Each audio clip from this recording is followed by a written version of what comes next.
Hello guys, welcome to the fiction series. Today we are gonna see, what if Naruto was a dragon slayer in Fairy Tail? Part 1. Huge shout out to DJLStorme for this story. If you want more awesome fan fiction like this, don't forget to hit that subscribe button. So without wasting any time, let's get into the video. 3 people and a cat were standing across from each other on a barren battlefield with several bodies covering the ground with blood and mutilated parts. One of them was a tall, lean yet muscular man with dark blue hair and looking at his opponent sharply with his green eyes. His eyes have rings around it and his whole dark body was covered in blue markings. He was barefooted, wearing dark baggy pants and a sash around his waist. His whole body was covered in cuts and bruises and he was currently panting, showing that he was in a fierce battle. This was the Black Dragon of Apocalypse, the Dragon and Acnologia. Across from him to his left was standing another person with his faithful blue exceed, who was now lying down face first. He had an athletic build, he was wearing a knee-length white colored trousers, which had been torn from several sides. He had spiky pink salmon color hair and had black onyx eyes. He had bandage on his right arm and was looking at the battlefield. Every single of his nakama, all his comrades and friends except Happy, had been killed by hand of the Black Dragon and the third person. This person is known as the Dragon Slayer of Fairy Tail, the Salamander, brother of Zeref Acnologia, and his strongest demon, and this was Natsu Acnologia. And the third person, currently he is the strongest of the 3, he is currently totally covered in white with white clothing with intricate design, also with wings behind him. He was said to be the most evil mage that roamed the earthland. This was the Black Mage, Zeref. His full name is Zeref Acnologia, the mage who taught Mavis Vermilion and her friends, and later on fell in love with her. Contrary to the popular belief, these 3 mages were not the most evil beings that walked the face of Earthland. All 3 of them were strong, very strong, but with strength there were some drawbacks. Acnologia got strong through his dragon slaying. He was actually one of the first dragon slayers and loved to fight, but one day his city was attacked by the dragons, indirectly killing his family. Due to this, he sought out revenge against those dragons for harming his family and believing all of them to be evil. He later on fell in love with a woman, but she was also killed, but time it were Slayer looking for him for battle. After this turned against his kin completely, killing them without any care and bathing in their blood. But the excess using of his magic, he himself turned into dragon. He likes the feeling of battle and is looking for challenge. After killing most of the dragons, he let the power dictate his action and constantly looking for challenge and attacking villages, looking for said challenge. Zeref Acnologia, a very strong being with happy family which was destroyed when dragons attacked his city, leading to the death of his family. He went to Mildian Magic Academy where he studied connection between life, death and magic and created R system and Eclipse Gate as a part of his magic and revived his younger brother Natsu. Because of this he was expelled from the academy and was cursed from Anxarum, the god of death. The curse of contradiction not only made him immortal but made kill everything he cared around him unintentionally. Because of this he ended up killing everyone. To stop this he created Aetherius that could kill him. He later on trained Mavis, the first guild master of Fairy Tail, with both of them later on falls in love with each other. But because of the curse he ended up killing her due to his curse. Because of this he felt that he cannot be loved and went on to build his Alvarez empire. There he is known as Spriggan, opposite of the title of Mavis the Fairy. Because he didn't care about the people of Alvarez as more than pawn, he didn't kill anybody there. But still the place was rich and happy under his reign. He also made plans to stop Acnologia from destroying everything in his path after he went berserk. And lastly, Natsu Acnologia or Aetherius Natsu Acnologia and brother to the Black Mage Zeref Acnologia and revived as the strongest Aetherius from the Book of END. He is the foster son of the Fire Dragon King Igneal. Igneal taught him fire dragon slaying magic as his cursed magic was sealed by Zeref. After being revived he didn't acted like a demon, except for his thirst to kill Zeref, which is controlled by him willingly, meaning unlike other Aetherius demons, he can control his urge to kill Zeref. He was extremely powerful and has little to no control over his magic, ending up killing people unintentionally. Later on his mind was erased by Zeref, who gave him to the Fire Dragon King Igneal and was raised and trained by him. But he disappeared on 7th of July X 777, leaving with a scarf with scaly design and his smell. But unknown to him, 4 more Dragon Slayer were sent alongside him along with their dragons 400 years into the future, with their dragons who were then sealed inside their own slayers. Later on he joined a guild called Fairy Tail. From there on he went on many adventures with his friends, mainly with Team Natsu. He made friends and even found other Dragon Slayers. He stood up against demons and dark guilds and fought against mages of wizard saint level. And remembered what his life was before being trained by Igneal. But now he lost every single one of his friend, including his guild which he called family. Every single one of them lay on the ground dead. He lost everything against 2 people who somehow directly or indirectly are related to him. The reasons for his friend's death were standing across from him on the battlefield. The three of them strongest on the Earthland were facing each other on the battleground. On Natsu's face you could see pain, anger, rage and sadness. He saw his surrogate family, the one who provided him with food, shelter and friends, now lay dead on the battlefield and he was unable to protect them. Across of him, two people stood in front of him with blank expression on their faces. Both Zeref and Acnologia looked as it didn't matters to them. But in there is brief regret and resent. Both know how it feels to lose everything that you cherished. They all were looking at each other. Natsu's face held rage whereas Zeref and Acnologia stayed calm. After a short while as they collected their breath Zeref started to talk. "It doesn't feel good," Zeref says, "does it?" He then looked at Acnologia and then turned towards Natsu. While looking at Natsu he continues speaking. "I know what it feels to lose everything that you cherished and loved and so does Acnologia. I told you to kill me when you had the chance, but you didn't listen. When I met with you later, I told you that if I die so will you and told you to not to get attached to these people more than you already were. But again you didn't listen. I have told you that I am the living incarnation of death and I did what I had to do. I killed them so I could lead the Earthland into a new era of peace and shut up." Zeref freezes mid-speech and stares at Natsu, whose eyes were covered by the bangs of his hair. "What?" "I said shut up," Natsu says. "You say, you know how it feels to lose everything. I don't believe it." He lifts eyes to Zeref and Acnologia. "I don't believe it because I don't see it in your eyes, nor in his." He looks towards Acnologia. "Many of the people present here who were part of Alvar's and your army lay dead around you. Yet you show neither respect nor care for them." Acnologia: "I don't believe he might have something or someone precious as he mostly just razed the villages to ground and blasted them into oblivion." Natsu speaks with a dark chuckle. "I don't believe it because I don't see either of you caring about it." He would have said more, but was stopped as the third person spoke up. "You speak as if you know of our past, Aetherius." Acnologia speaks up. "You might have known of his." Acnologia points to Zeref in his fairy heart-induced form and then brings it back to himself, "But mine you don't know." He looks at both of them. "You speak as if I was born evil and there was not a single moment in my life where I didn't love anybody. But remember that you know nothing of who I am and what I have been through, so keep your words to yourself, son of Igniel." Acnologia finished speaking and just as he finishes Zeref starts chuckling and then laughing wholeheartedly as Acnologia, Natsu and Happy, who was now standing fully, were looking at him as if he finally lost his mind. "Natsu," Happy says as Natsu looks down at him with serious expression. "Why is he laughing?" "I don't know." Happy Natsu responds as the laughing of Zeref might have sound creepy at any old time, but now it was just pissing him off and was powering up. "What do you find so amusing?" Zeref Acnologia asks Zeref as he himself was getting agitated with his laugh and starts powering up. "It is amusing," Zeref replies with a smile, "getting on the nerves of conscious people, that the three of us, the most powerful wizards in history, are currently fighting against each other and we are fighting against to fight for what we believe is the right thing." He then looked at the sky and it's quite amusing as the three of us has the same start from that one incident that changed our life. He then looked down at the others. "The dragon attack." Acnologia and Natsu stiffen as both of them remember that incident clearly. That day many of the family, including Acnologia's and his Natsu's family, were walking through the shopping area of the city as a 5 years old and 9 years old Zeref were walking through the streets with Acnologia walking with his family. All of them looked happy.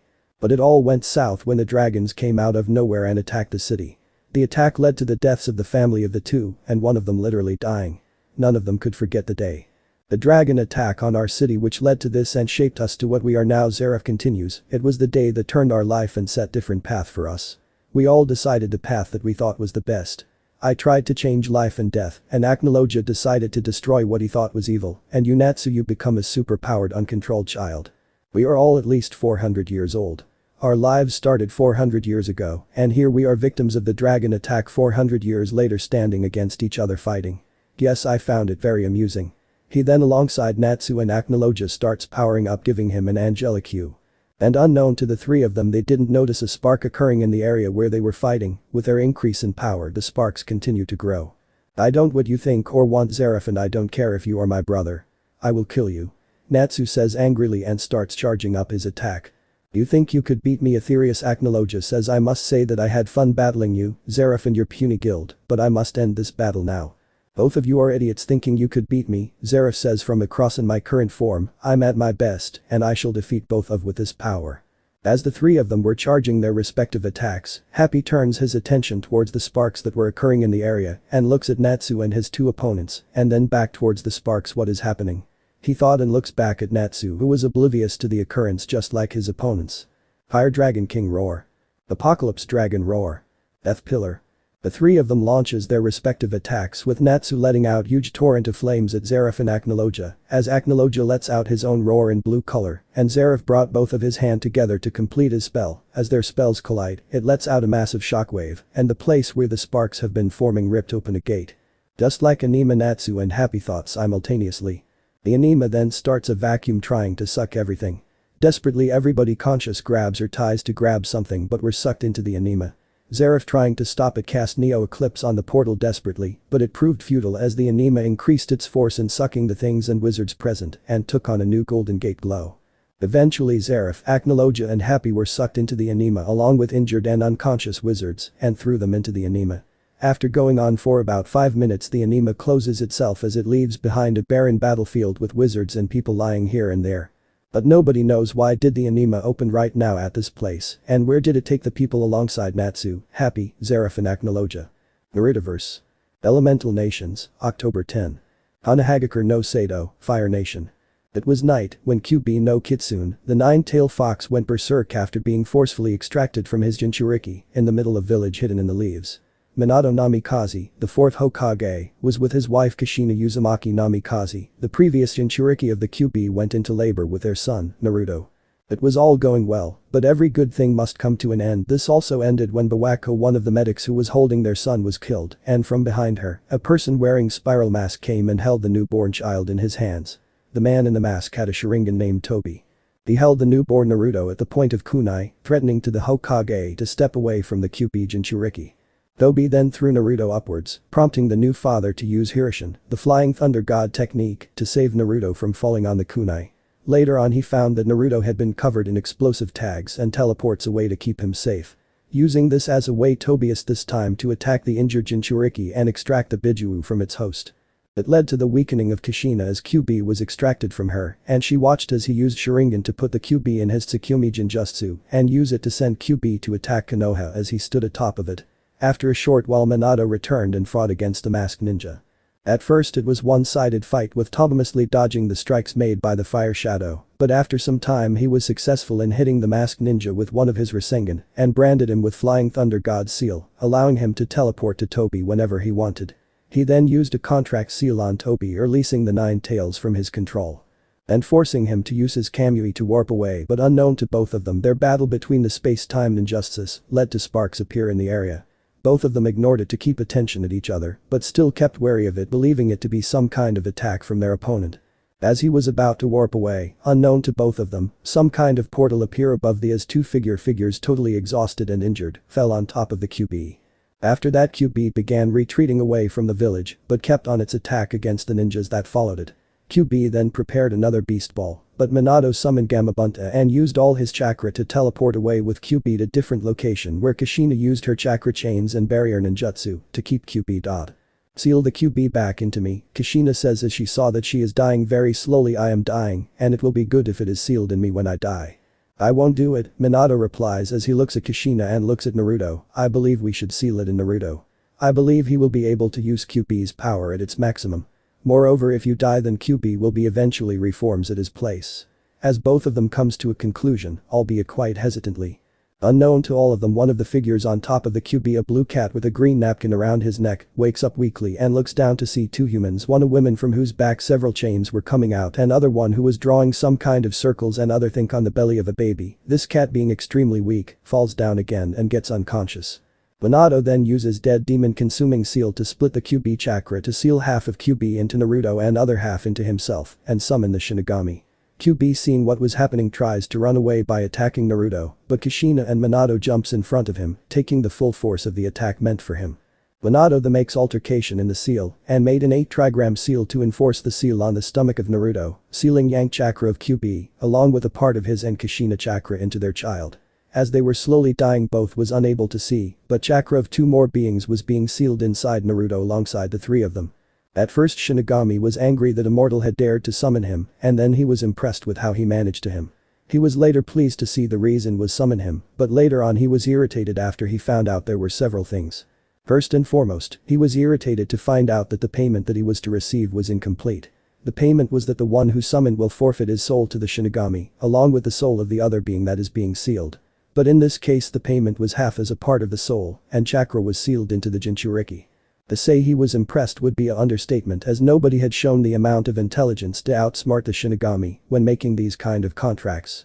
Another thing that irritated him was that he felt instead of 3, there was 5 different distinct chakra was sealed inside the newborn, but he was sure, but he only had 2 half soul as a payment. But he had to complete the procedure and needed 2 more souls as a payment. To complete the number of souls he looked around and saw 3 more bodies, one was a woman with red hair, other was a male with pink hair and scaly scarf, and a weird blue cat with green cloth around his neck. For some unknown reason he felt that the bodies of the male and cat should not be present here, but ignoring said feeling, he chose to extract the soul and chakra out of the bodies or what was left of it, as the 3 beings were nearly dead and had no chance of survival.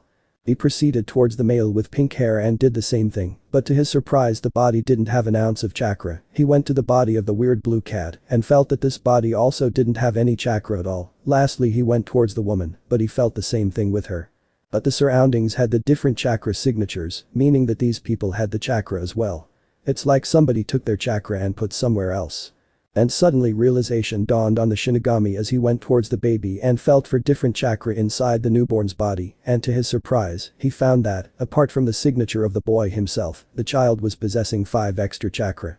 Shinigami sighed as he looked around. The situation is more complicated than I originally thought. Shinigami thought to himself as he starts to fade, I need to discuss it with the person that I've summoned along with the other tenants that this child is now carrying. After completing his train of thoughts, Shinigami decided to seal the bodies of dead and leave the child alone as 2 Anbu came out of forest with an elderly man in robes. The man was very old and was once known as the god of shinobi. The 3rd Hokage, Hiruzen Sarutobi, now stood at the place where the final battle took place, already knowing the fate of his successor, now predecessor and his wife, and looked down as the Anbu brought the child to him. Was it the right thing you did? Minato Sarutobi thinks as he looked at the content and smiling face of the sleeping child. Was putting such a big burden on your own son was the best decision. Call the council, the Hokage commanded, we have some things that need to be discussed. Few of the Anbu went away to call the councilmen and women. The blonde child shifted in his embrace as the god of shinobi cradled him in his hands with a smile on his face and walked towards the Hokage tower. Meanwhile inside mind of Naruto. Natsu was having a massive headache, just like the time when he had accidentally dropped strawberry cake that was meant for Urza, and after that she had beaten him senselessly. He remembered after that he should be careful around the strawberry cake that is for Urza, but what he wanted to know that why his head was pounding, the last thing he remembered was the attack and his fight with Zeref Acnologia. As if he had remembered something important, Natsu shot up and looked around to see Black. Natsu thought as he curiously looks around and see that Happy, his faithful companion, was waking up just like him. Natsu Happy whined in his childish voice, what did you do to me? Natsu then looks at Happy questioningly and asks a question. Happy, what is the last thing you remember? Natsu asks and looks in front of him to see massive steel bars. He gets up and walks toward the steel bars as Happy stood up straight and walks behind him looking curiously around him. Well, after you, Zeref and Acnologia launched your attacks, there was massive portal like Anima appeared there and sucked all of us into it. Zeref then used his Neo Eclipse at the mouth of the Anima portal, but we were sucked into it too. After that in the portal I felt as if somebody was absorbing my magic and taking it forceful out of my body. And then I woke up on a massive red building of sort, and below me were 2 people, one male with blonde hair and other female with red hair, with a man drawing some kind of tattoo on a baby's stomach. Natsu nodded his head signaling Happy that he heard what he said. He then turned his head to look and saw that there was some kind of paper attached to the wall to the side of the bars. Natsu tried to walk out of the place, but to his surprise as he tried to take a step out of the bars, he was thrown back with a powerful force as blast of air resounded from the bars and throwing him back into something fluffy. He thought as he touched back. Natsu Happy shouted in concern and looks at Natsu, but soon his concern changes to that of fear as he notices something behind him and his face turns pale. Natsu Happy says again, but this time in scared whisper. What is it, Happy? Natsu asks as he saw the Exceed look behind him and whimper and point at something. Natsu then turns to look behind him to see a giant set of red slit eyes looking back at him as the eyes rose up and 9 giant tails were swishing back and forth. Both of their eyes grew wide as the eyes stooped rising and were looking down at them, creeping them out extremely as the color from their faces was drained. Suddenly a giant face of a fox came out of the darkness heading towards them rapidly, and both Happy and Natsu let out a huge shriek that would have sounded all the way from Konoha to Kumo or from Magnolia to Crocus, the capital of Fiori. Ah, both Natsu and Happy shouts as they run towards the steel bars with Happy in front. As they were heading towards the steel bars, Natsu remembers that he was unable to move past the steel bars, but to his surprise Happy passed through the bars. This increased his confidence and speed, and he ran towards the bars to escape the giant fox, as the said fox opened his jaw while coming over him, but to his surprise, he was again thrown back with double force, missing the jaws of the fox with 9 tails, and striking in its belly and driving the air out of the fox. Huh? Natsu questions as he get from what's the big deal, why can't I pass through the bars? He then looks up at the fox as he regained his bearing and looks down at Natsu curiously. He can't pass through the seal, the fox thoughts. Well, if I can't pass through the gates then I sure as hell can't get eaten by freaking giant fox with 9 tails and rabbit ears, Natsu shouts as he lit his hands on fire and prepares to fight. As his hands get covered in fire, a look of surprise and astonishment goes through the face of the Kyuubi, and he grins at the person with he is stuck in the mindscape of the pathetic child he is now sealed into. Happy was looking at them from the outside. You think you could beat me, you pathetic human, Kyuubi states as it looks at Natsu and Kyuubi both lunged at each other, but before the two of them could strike him, a large blast is sounded as both Natsu and Kyuubi gets blasted back into the room with a crunch. Both were groaning as they both shakily stand up and look at each other. What the heck was that? Natsu shouts as he held his side to stop the pain and looks toward the Kyuubi, but to his surprise smoke was coming from it. Don't look at me, mortal, Kyuubi says back, I don't have a clue to what actually happened here. Both were looking at each other looking for some answers. For Natsu, what was happening, what was the giant fox and where he and Happy were. For the fox it was curiosity as to what the mortal was and why can't he move out of the seal. Will you shut up? A new voice sounded out as 2 figures emerges from the darkness from the side outside of the seal and looks in the place where both Kyuubi and Natsu were. Natsu then notices that one was a tall man with blonde hair and blue eyes with sharp features and wailing with authority just like Makarov walks, and other was a woman with red hair and violet eyes. Natsu and Kyuubi both looks towards them and the 9 tails growled at them. As both of them looks at Happy, then Natsu and then at Kyuubi. Kyuubi lunges at them, but as he neared the gates he was again thrown back violently with smoke coming out of his body. Both the man and woman turns toward Natsu and ask at the same time, who are you? Before he could answer, another voice came out of the darkness. That's a question even I want to know the answer of. An ethereal form appears behind the man and woman with as the man with black hair, black eyes and wearing a dark black cloak, and a scythe now was standing behind them. So tell me, who are you? The new person asks.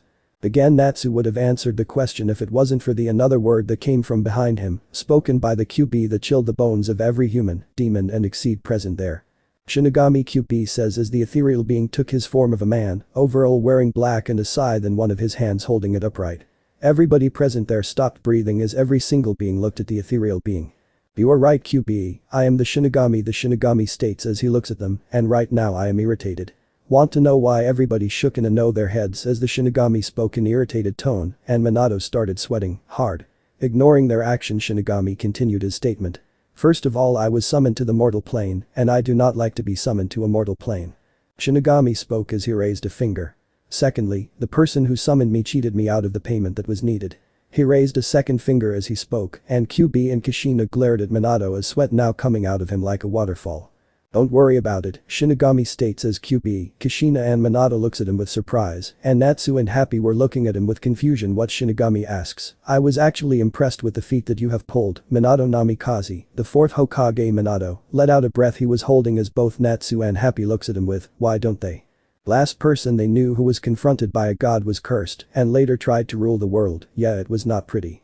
Only for a little while, after that I was again irritated, Shinigami states as raise a third finger, as the last thing on the list got me quite agitated, as the dead demon consuming seal was as complex as it is, but due to some unseen circumstances.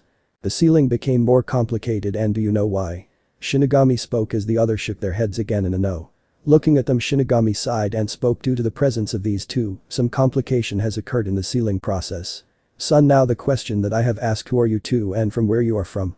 Shinigami spoke as he looked at them, and tell everything truthfully, for I will not think twice before taking your soul with me.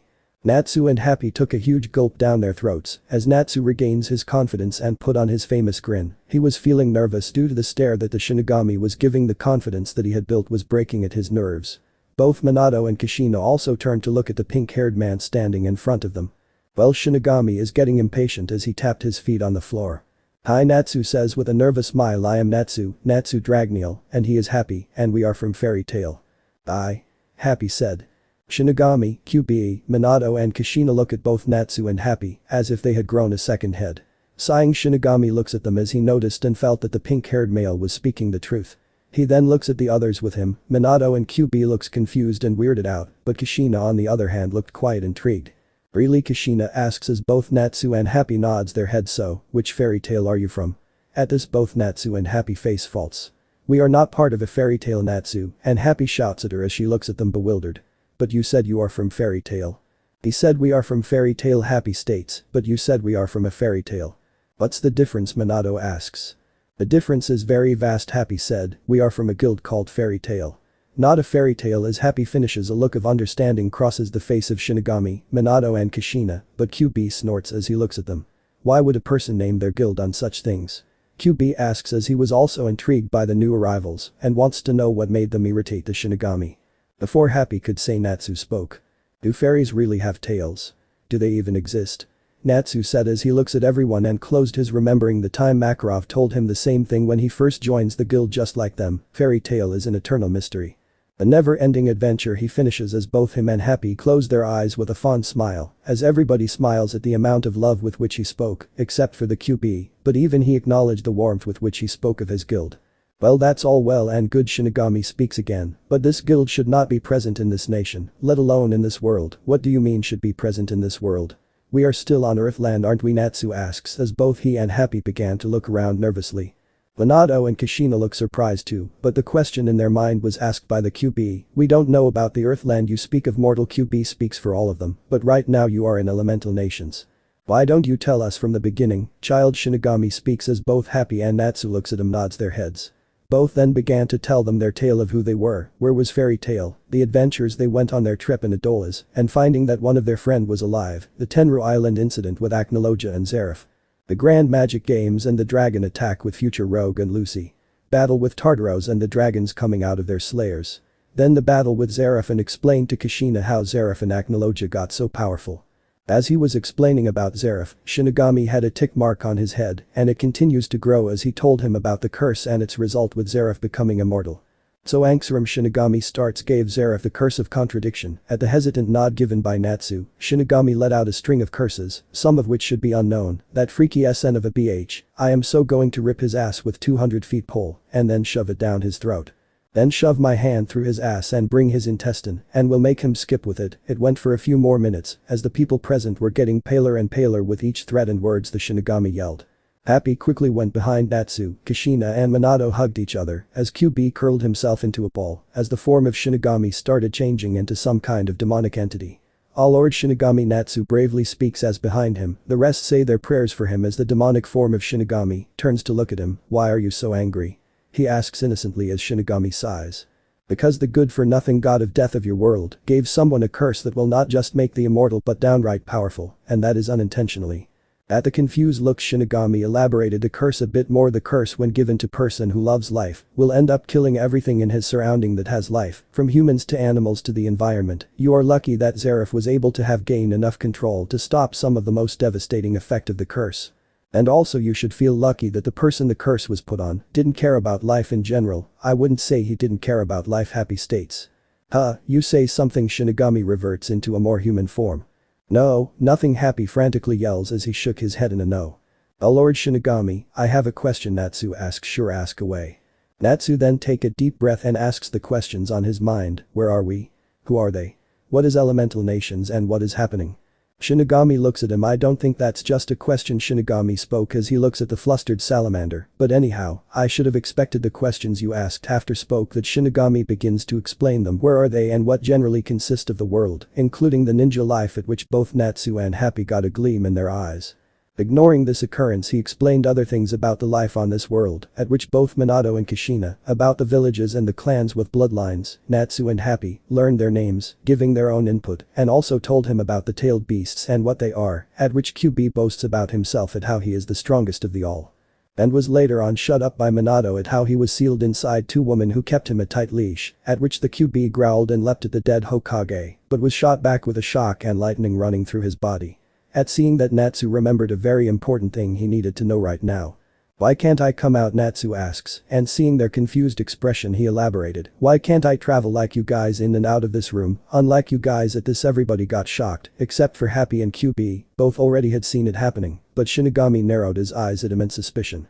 That's interesting, as the seal that was made to hold the demon inside the cage, Shinigami says with narrowed eyes, unless you are hiding something from us the ninjas, and Shinigami looks at Natsu with hardened gaze as he begins to sweat, but Happy begins to protest.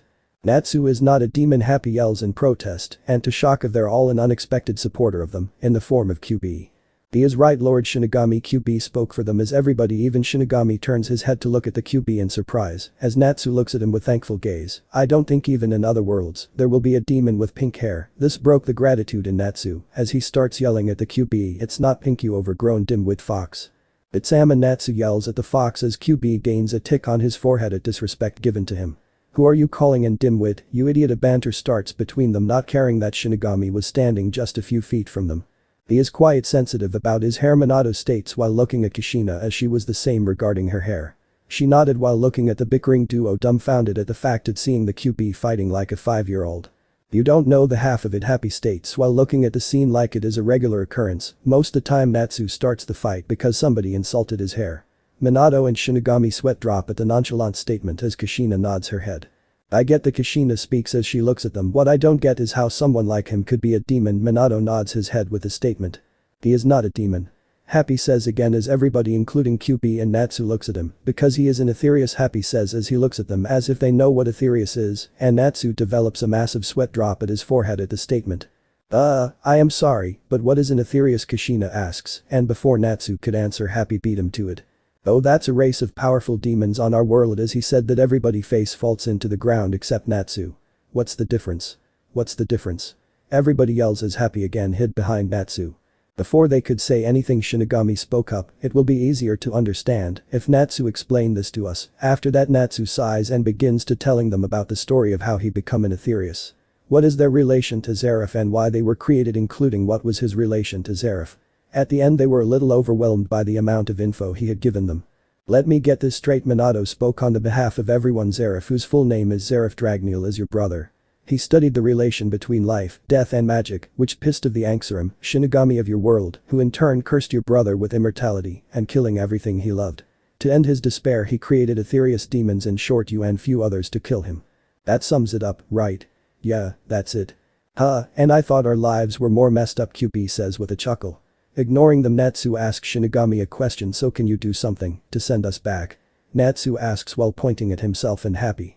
Shinigami looks at them and for the 10th time sighed again. It would have been difficult but possible. As he said this, both Natsu and Happy smiled like a Cheshire cat but stopped as he continued, but now it be completed before either Natsu or Happy could protest, and their face fell because of the reasons he said. Now that we have established as to who you are, Shinigami speaks, getting the attention, and continues, we shall discuss your role regarding the host you 5 now reside in and the proper payment. Before they could say something, Kushina comes to Shinigami. What do you need, child? Shinigami asks Kushina as she stood in front of the entity. Lord Shinigami, I have a request, Kushina says and looks at Shinigami to see him nod at her. Can I please see my baby currently and what is happening to him? She asks as few tears begin to make way through her eyes. Looking at the troubled mother face, the Shinigami caved and nodded his head. Very well, but after that we may discuss the role of all of you in his life and the proper payment that I will have. As he said this, he used his scythe to slash at the air, and a rip is formed to show a newborn child with 3 whisker marks on his face. They looked around to see where they were. Residents of this world already knowing where they were, while Natsu and Happy remained confused, but when they heard what was being talked regarding the child, their blood ran cold. There is in Sarutobi, a man given the moniker of the Professor, known to the shinobi world as the god of shinobi, but right now he was having a massive headache. The council was called and at once they started bitching about, sorry about the language, but that's what he is thinking, the appearance of Kyubi in their village. He has to take the mantle of Hokage again, because right now he doesn't think anybody is worthy enough of the position. Granted, he could make Danzo the Hokage, but his method with how the village should be run are questionable. And also he will destroy their legacy, Hiruzen thought as he looked down at the bundle in his arms, shifted their last memory. He then released a bit of Kai, silencing the whole place. He looked at the both sides as he saw the shinobi council that consists of clan heads, Jounin and Anbu commander, and the civilian council, consisting of prominent merchants and traders and the 2 advisors and the elders. They had already talked about the losers. Truthfully, it wasn't the thing he was dreading the most. What was getting at his nerves was the talk regarding the Kyubi and its new Jinchuriki. The Kyubi attack has led to many lost Hokage stated, including our beloved 4th Hokage. At this every part of the council went into a calm silence, but his death was not for nothing. He defeated the Kyubi at the cost of his life. At the announcement of Kyubi defeat the council lightened up a bit, but still the somber atmosphere was there. What happened to the Kyubi? An old man mainly covered in bandages spoke. You don't have to worry about it, Danzo, the Hokage proclaims. Yes, we do. The now named Danzo states as a shinobi knows that a Bijuu, which is physical manifestation of chakra, cannot be killed. It can only be sealed. As he completed his sentence, the whole civilian council went into disarray. The Hokage cursed the old warhawk for his knowledge and let Naruto out of hiding place from behind his robe in his arms. You are right, Danzo. Hiruzen states the 4th died while sealing the Kyubi and now Jinchuriki. This is Naruto Uzumaki, Jinchuriki to the 9-tailed fox, and the legacy of the 4th Hokage. As he finished the sentence, civilian council shouted for the head of the child. And as he was feeling the killing intent directed at him because of the civilians, little Naruto started crying, while the shinobi and the elders remained quiet as Danzo spoke up again.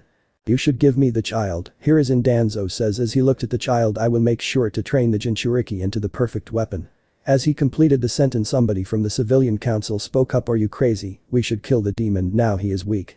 Just as the civilian completed the sentence, massive Kai from the shinobi council and the Hokage fell upon the civilian council and Danzo. You should know to whom you are referring to, Danzo. Sarutobi speaks coldly to him as Danzo flinches at the tone he used and then turned towards the civilians. And in whose presence you are talking? You are saying that we shall kill the Jinchuriki now. Tell me this, are you a shinobi or a seal master like the 4th? The councilman shook his head as he heard the Hokage as he looks at person and increased the intensity of his Kai. So tell me this, if you tries to kill this child now, even though I won't allow it, but just for a moment you were able to kill the child, what will happen? For all we know the Kyubi could be released again. As he said that, many of them present in the council paled as the thought crossed their mind. That's why I am telling you, you should hand over his training to me, Lord Hokage. Danzo tries again, I shall make sure he remains loyal to us. You will make sure he remains loyal to you, the Hokage roared as the whole council shifts uncomfortably in their seats. And you don't have to worry, he will be trained in the shinobi program like a normal child, Danzo. Surely, you don't mean to train the demo? At the glare he was receiving from the Hokage, he quickly changed his words, the child into the academy with our children. Yes, I do, the Hokage stated firmly. You can't do that, Lord. Before he could complete the sentence, the council was filled with huge amount Kai being released by the Hokage. Tell me, who is the Hokage? Councilman, the Hokage asks coldly. You are? Was the weak reply. Yes, I am, so I don't need to be told what I can do and what I can't. Understood, the civilian weakly nods his head. And before I let you go, this will be the final law. The Hokage says whatever has been discussed here will be in S-ranked, and disclosure of any of this information outside the walls of this room from now on will be punishable by death.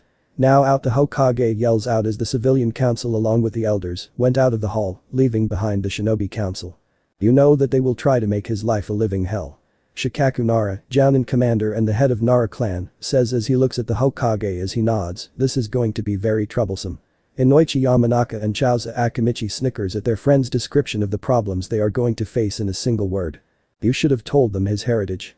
Sumin Yuzuka, a feral-looking woman, says as she looked at the child who now opened her eyes to show ocean blue eyes. They would have accepted him easily. Before the Hokage could reply, another person presents the reasons. And make him the prime target of Iwafugaku. Uchiha, clan head of the Uchiha clan and head of the Konoha police force, speaks up. We just survived the Kyubi attack. With the death of the 4th, our forces are very much down and we won't survive an attack if Iwa decides to launch an attack on us. Not to mention Kumo Hiashi, Hyuga clan head of the Hyuga clan, speaks. They tried to kidnap Kushina when she was a genin. If they find out about the child she had with the 4th, Kumo will try everything they could to get their hands on him. It was the most logical thing that the Hokage had done by hiding the heritage of Naruto Uzumaki, even if the given name still gives way to much information. Shibi Aburami clan head of the Aburami clan says. He is right, the amount of wealth and power the Uzumaki held is still quite known, Inoichi says and looks to the curious eyes of Naruto as he looks at them and then smiles. And if I am right, the wealth now this kid holds from both his mother and father's side is enough to buy almost all of the village, if my estimation is right. You are right, Inoichi, the Hokage says, and that's why I need to hide the facts of his heritage and hope he will be ready when I tell him about his parents. All of them nodded, and after a few minutes Chaoza tries to lighten the mood. Well, that's that, but if we don't care about him, I am sure Kushina will haunt us for the rest of our lives, as he said that a collective shiver went through everybody's spine, as everybody looks at Chaoza with a look, saying bad joke Chaoza. If that is all, I have a question for all of you, the Hokage says as he looks at them. How did you know that this was the child and heir of Minato and Kushina? Everybody present there looks at him as if he really wanted to ask the question. But still they decide to answer him. I have the Byakugan and we were close friends, Hiashi states. I have the Sharingan and considers Kushina my younger sister and was best friends with my wife, they were also godparents to our child Itachi. Fugaku said with a straight face. I am an Aburami who looks at things logically, and looking at his face I don't need say anything. Shibi states stoically. I am a Nara with IQ above 200, Shikaku says. We are with them. Inoichi and Chaoza states while pointing at Aburami head and Nara head. Everybody then turns to look at Tsume, who shrugged his shoulders and states, he reeks of ramen, as she said that everybody except the Uchiha, Hyuga and Aburami chuckled, but even their faces graced the briefest of smile on their faces as they remembered their friends. So is anybody going to adopt him? Tsume asks again as the laughter was now under control. I would have allowed it, but it will lead to imbalance in power among the clans and the elders of your clan may not like it. The Hokage states I might have allowed one of my jounins, but only few of them will be able to take care of them properly, and the fact many will resent him for the Kyuubi. I could have given him to Jiraiya and he was commanding me for making him the legal guardian of Naruto. But we needed his spy network, also it will be suspicious if the sensei of Minato Namikaze takes in a child whose physical appearance matches to that of the 4th Hokage Yellow Flash Minato Namikaze and Kushina Red Hot Blood Habanero Uzumaki, the Red Death of Konoha. He may be a Sannin, but even he cannot take a nation alone. Everybody nods their head as they thought about the promises he might have made to the Hokage and his sensei to keep him away from Naruto. Thus I have no other option except for putting him in the orphanage, as the Hokage says that many were ready to protest, as they knew the civilian will make it difficult for him to be taken care of. I know, but we don't have any other choice. The amount of headache I will have from the civilian side will increase, but if I put him in orphanage. If somebody decides to adopt him, the civilians won't be able to interfere in his life. Unknown to the third, he will regret this thought later on. Inside Naruto's mindscape.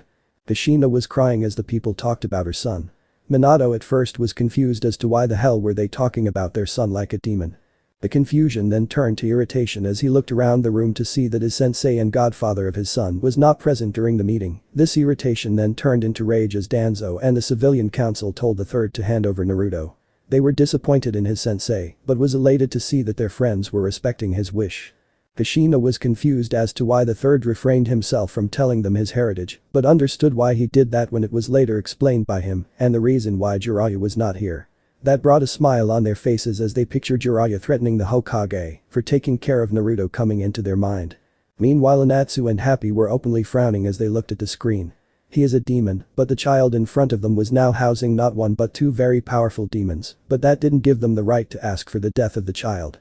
Shinigami was scowling at the civilians as he heard what they were planning, as the Kyuubi scowled at them. And that's the reason why I don't have any love for human, Kyuubi states as he looks at the council. You humans have so much hate inside of you that you let it dictate you, and you call us a demon. Tell me this, I am the entity of mass destruction and hatred, but why most of the destruction happening in the world is result of human interference? He snarls, and now they have the guts to call him me, the great Kyuubi no Yoko, a mere child. Shinigami then strikes his scythe on the ground as the rip closes. Sighing, Shinigami looks at the people who made his work in all of the years he had collected the soul, extremely complicated. He had to admit that the hate of the human make them do stupid things, but he cannot just take the soul of a child, especially that child who now hold the greatest demons of two different worlds. Suddenly an idea struck the deity as he looks at Natsu and gave massive grin creeping him out. Natsu Dragneel, Shinigami said while looking at Natsu, you are a dragon slayer, right? Natsu nods his head albeit a bit reluctantly with Minato, Happy, Kushina and Kyuubi looking at them confusedly. I have told you that you all are stuck inside here and I cannot let you out, and as the payment I will have your souls. Usually I would have taken the souls of all of you, but I decided to do something to improve the life of your host a bit, Shinigami says as others looking at him with a look saying how. I will make your dragon slayer abilities a bloodline. Granted, I will tweak them a bit to make it a bloodline.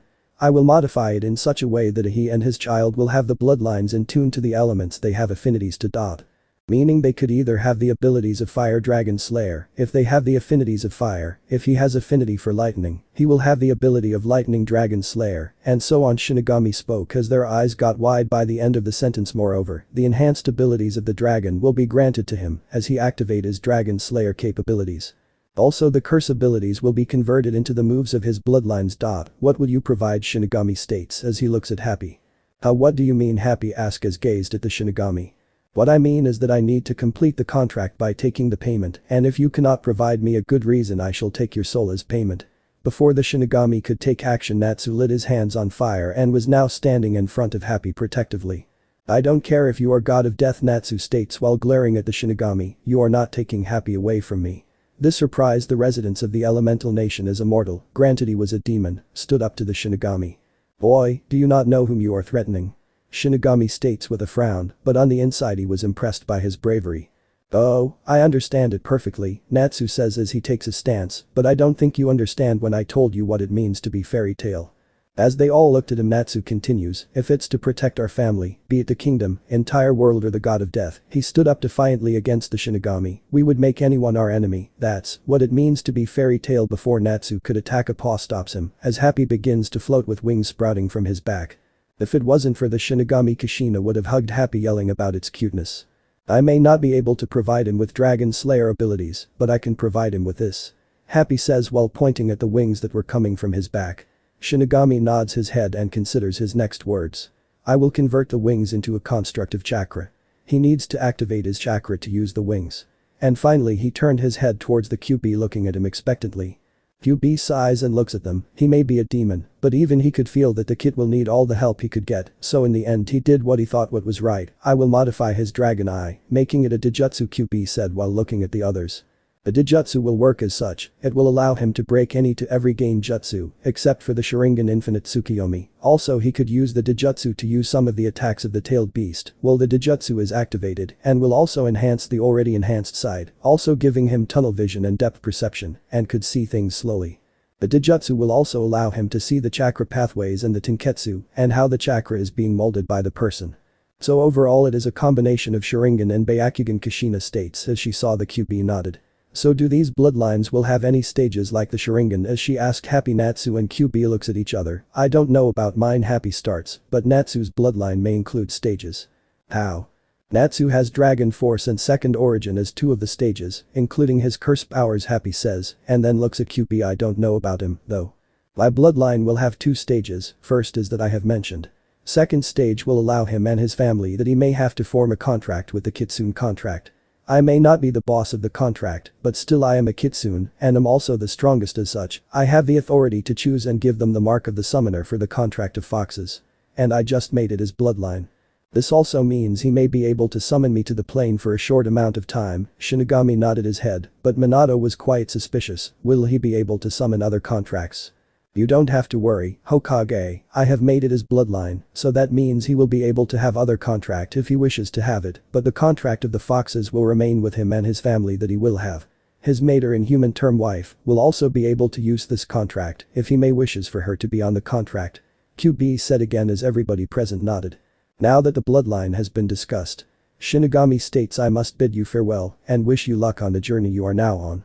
I also hope that luck is with you and the child, as the life of this child is going to be very difficult and full of problems. Also prepare a scroll for him, Natsu, to understand the capabilities of the Dragon Slayer and his bloodline. Both Minato and Kushina will help in creating the scroll for it, and I will provide a way for him to have that scroll. Shinigami says as his form begins to fade. Oh, and also remember that except for Kyubi, your lives in here are nothing more than temporary, as he is a construct of chakra and may never run out of chakra, but you four on the other hand will end, and at that time I will come to collect your soul. 7 years later. Elemental Nations. Sunagakure no Sato, October 10. The blonde-haired boy with blue eyes and 3 whisker marks on each side of his face on the cheeks was moving through the city very discreetly. Today was his birthday and turned 6 today, but being an orphan as he didn't have any parents, he didn't had anybody to share this occasion with. Not only that, but on this particular day the people were mean to him more than usual. They even tried to harm him by using him as a target practice for kunai, shuriken and other weapons. When he went to shop, the shopkeepers will drive him out of the shop with broom. Most of the Konoha, that includes the civilian, some Chunin and very few Jounin, hates him that much, he understood, but why did they hate was unknown. The only one who didn't outright hate him and were either neutral or cared about him were the Hokage, shinobi, the clan heads and their family, and the old man and his daughter at the ramen stand, who were the only people to provide him for the food. After he was thrown out of the orphanage 2 years ago, he was founded by the Anbu and was then taken to the Hokage, who later provided him with an apartment and stipend from his own account. He also brings gifts on his birthday and spends some of the time with him. He was the one who introduced him to the Ichiraku ramen and he loved it. He also knew that he leaves some Anbu guards to watch over him, he knows where they hides and keep looking at him to protect him from any harm from the villagers. He didn't know how, but he could smell and see them. He could also hear a distinct sound of giggling coming from his right side right now, but the weird thing was that to the normal eyes nobody was present. As today was his birthday, along with the defeat of the Kyuubi, he went out to see the festival, but from a distance, he still remembers what happened last time to him during the festival, when some of the drunken villagers formed a mob and tried to kill him. He hid himself from the sight of normal civilian to see the festival, but was found out by a drunk Chunin, who then proceeded to take out his kunai to kill him. But Naruto quickly ran away from him. He went to the Ichiraku stand earlier, but ran away from there fast as he saw several villagers forming a mob just a few blocks away. He was now hungry and sad. He decided to stroll near the forest. As he was looking around the forest, the Anbu in him becomes alert as he smelled a drunk Chunin making his way to him. He tensed as the Chunin lifted his eyes to make eye contact with him. So the demon is walking leisurely out here, the Chunin says as he takes his kunai out. Now I can avenge my brother by killing you, demon. I don't know what you are talking about, Naruto stammers it out. Oh, I think you know what I am talking about, the Chunin states. Now stand right there so I could kill you. Before the Anbu could react, the Chunin goes through a sequence of hand seals fire release. Great Fireball Jutsu. A huge fireball is released from the mouth of the Chunin headed towards Naruto. The Anbu were quick to action with them restraining the Chunin and few running towards Naruto to protect him, but what happened shocked them to their core. The fireball was, instead of harming Naruto, was being sucked into his mouth. As the last of the flame went into his mouth, he gives them a sheepish grin towards the shinobi present there as everybody. Thank you for the meal, Naruto says as the shinobi looks at them with surprise and shock in their eyes and their jaws on the ground. Meanwhile, the Anbu are thinking how they would explain this when they will write this in their report. At the Hokage Tower. Hiruzen Sarutobi looks at in front of him at the scroll that was delivered to him by his Anbu crow, saying that his little brother found it, but none of them were able to open it. Not only that, the scroll either shocked or burned the culprit if they tried to open it with force. He was known as the god of shinobi, but after paperwork and women, this is the only thing that he is unable to understand and escape from. The scroll must have some kind of seal with security measure, one of the Anbu Bora states, as they surrounded the Hokage to make sure that nothing that comes out of the scroll harms the Hokage. I agree, Bora, another Anbu within Hawk Mask state, but we don't see some kind seal array or matrix on the scroll, and he was right, the scroll was in red color with an intricate design of the golden dragon drawn on the scroll. Before the Anbu or the Hokage could understand or dwell more on the scroll, 3 more Anbu appears via Shushin into the Hokage chamber with Naruto. The Hokage sighs and turns to look at them as he put the scroll down on the table. What happened this time? The Hokage looks at them as they all fidget in their places. Well, the third raised an eyebrow at their action. After the moment of silence, the Anbu wearing dog mask steps forward. He ate fire, dog said as the Hokage, and the rest of the Anbu looks at him like he finally lost it. I may be old, the Hokage starts, but I am not senile, so instead of joking, please tell what is happening, seriously. But he is telling the truth, Lord Hokage. He at Firecat masked Anbu said as the third member, a weasel masked Anbu, nodded his head. Dog, cat and weasel, I think you 3 need a vacation. Before they could protest, Naruto chimes in for them. But they are telling the truth, old man, Naruto says as the Hokage looks at him, finally caving in, and told them to tell them everything and not to let out a detail regarding the incident. As they were recounting the incident, Naruto looks around the room as his gaze finally settled on the red scroll with the golden dragon on it. For some reason he felt like the scroll was calling to him. He quickly went and took the scroll from the table and started inspecting. Crow, who was looking at Naruto, let him try, thinking he might be lucky enough to open the scroll. As the dog completed his report, Hokage sighed and looked toward Naruto to see that he was not at his place and was looked at his side to see the scroll that was proving to be very difficult to open. He tried to warn him, but before he could there was a sound of click as the scroll opened and he looked around to see the dumbfounded expression on the face. Was it supposed to happen? Naruto asks while looking at the Hokage as the third shook his head and told him to look further in the scroll. Naruto did as he was told but has opened the scroll to look inside. Well, what is it, Naruto? The Hokage asks as he sees the frown. Ujiji, I just remembered I don't know how to read. The Hokage looks aghast and looks at the scroll to see if he could read it and decided to read it for Naruto if he could, and to his surprise he could. Dear reader. If you are able to open this scroll then you have my abilities and bloodline, the bloodline of a dragon slayer. At this the Hokage looked more shocked and looked at Naruto with surprise. And decided to continue reading the rest for Naruto as he got a gleam in his eyes to think he has a bloodline. But the next line shocked him more. And if you don't have this bloodline but could still read this, then you are someone who is trusted most by the person with this bloodline. Don't be surprised as a dragon is known to respect loyalty and trust. So if you are then don't break their trust. You must be wondering what this bloodline is supposed to do. The abilities of your could be divided into two parts. The first will be physical characteristics and other will be elemental characteristics. Physical characteristics. As the title suggests, it gives you the physical capabilities and characteristics of a dragon. These include heightened senses, you could smell people, and various other things. You could see things clearly at the night. It will increase your sense of hearing too, and your body will become strengthened beyond the human limits, which includes more stamina and endurance too. Now the other ability is elemental capabilities of the dragon. Elemental capabilities. Now this is the main ability of dragon slayers. It allows the slayers to breathe their elements without any repercussion and also protect them from the element they have affinity to. For example, if a person of this bloodline have affinity to fire, then he could breathe fire and remain protected from the fire, and same goes for other element. Now comes the major part of your ability, you could eat your respective element. Yes, you could eat your respective element that you have affinity to. Also when you eat your element you could regain your chakra that you might have wasted. It means that if you have affinity to fire and you are low on chakra, you need to eat fire to regain your lost chakra. Similarly, a slayer with the affinity to wind will never run out of chakra, as he could eat air to fill himself up. Also, if you have affinities for more than one element and then you could eat the other element and could either combine two elements to attack. For example, you have affinity to fire and lightning, you could combine two to form these attacks. But combining two elements will cost you a lot of chakra. You could eat the elements you don't have affinity to fill up for your wasted chakra, but it could either land you in an hospital or you have gained a secondary affinity to that element, but I still advise you not to it could give a secondary element, but the price is very high of doing it. You need to be extremely lucky to actually survive eating the other elements, as it could land you in a month to a year-long coma. The other part of the bloodline is the Dijutsu, the dragon's eye. Unlike the above-mentioned characteristics of your bloodline, you need to activate this part, including the other two. This Dijutsu allows you to break the strongest of Genjutsu and look at the chakra pathways and Tenketsu, and will also allow you to see the way chakra is molded by a person. The Dijutsu will first activate in desperation during a fight or inner conflict. The other part of this bloodline will be chakra wings. These wings will cost huge amount of chakra at first, but slowly it will be easy to use. These wings can be used to fly, protect and attack. Now there are some stages of this bloodline. Dragon Force, Second Origin and Third Origin. Second Origin. It is a stage activated due to power and chakra overload. But don't attempt because you want to become more powerful, as this process could either kill you or could destroy your chakra pathways, so do not attempt it without an experienced medic around. Now let's talk about the features of Second Origin. This stage once achieved allow you to use two elements together with less chakra cost.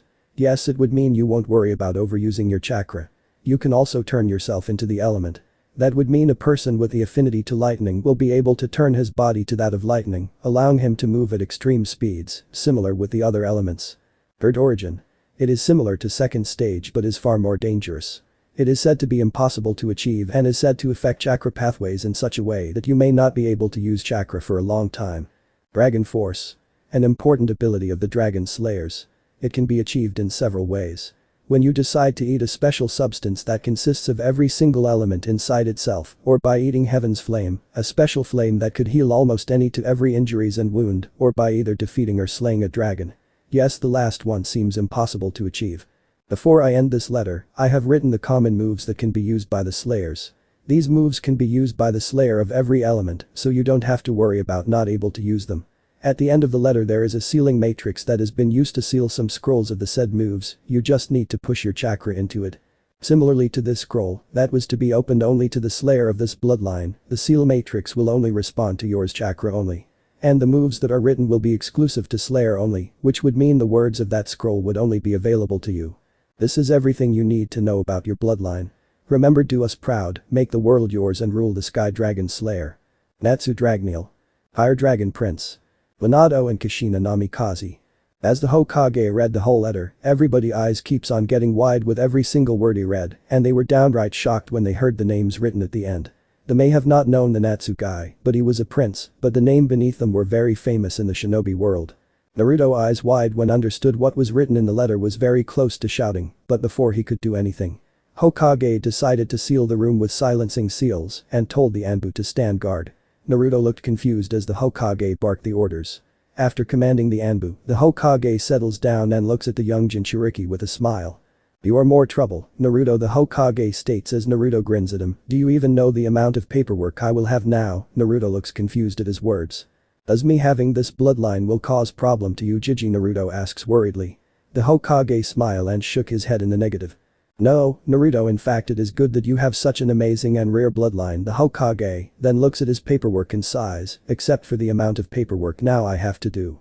Just like them, he thought as he looks at Naruto from the corner of his eyes and sees two people behind him, one a blonde-haired man and other a red-haired woman, a grin plastered on their faces. Is he ready to know about them? Yet he then shook his head and looks at the table where he saw another from out of the village to talk about the relationship between villages letter. "I know if I told them about his bloodline now," Hokage thought, thinking about the council they will force Kra onto him and he may never find happiness because of the old coots in the council. "I have to do something," but first he looks at Naruto again and at the other letter again. "Both of us need a vacation. Maybe he will be able to make friends outside the village." The Hokage thought while looking at Naruto's smiling face.